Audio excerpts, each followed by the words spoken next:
I normally don't take the time or energy to express my ideas or feelings through social media.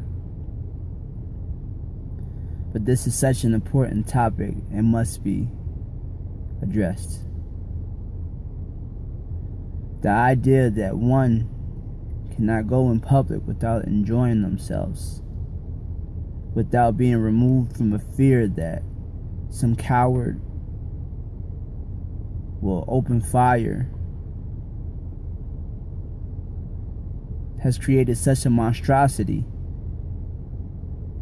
that people have a paranoia, a disregard for one another because of the fear that is creating such a wedge between us. And this is what terror is supposed to do.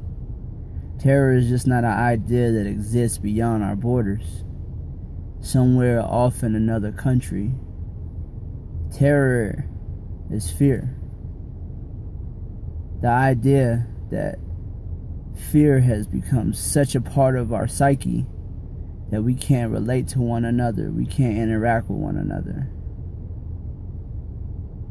I've gotten to the point myself where I plan out every exit when I go into any place, where I'm telling people to be vigilant of their surroundings, as you should be, but it shouldn't play a major calculation into the way we live our lives. And it's unfortunate that it has.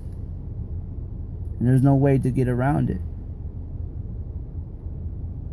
But I believe through the propagation of love, which seems to be devoid on our regular news outlets, media outlets, that we will overcome this. But we have to enact trust.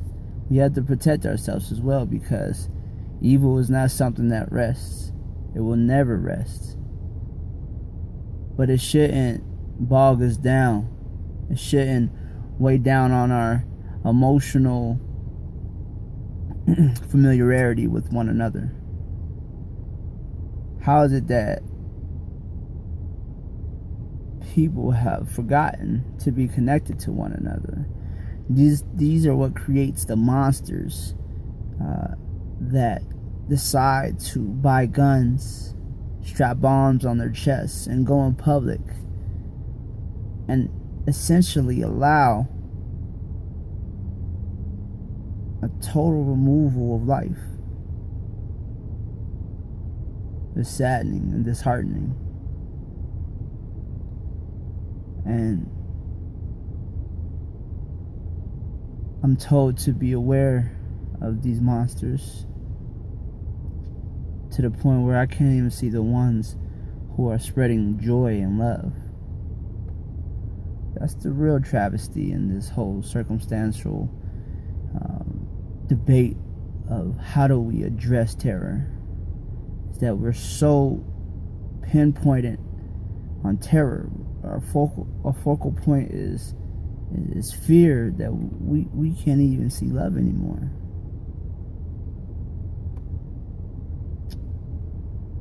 I suppose the only thing we can do is pray and ask our hearts to be open, but our minds to be guarded, and have discernment for the ones who are trying to take those things away from us that we hold so dear. Love and laughter and family and friends. We can't allow terror to win. We can't allow fear to win.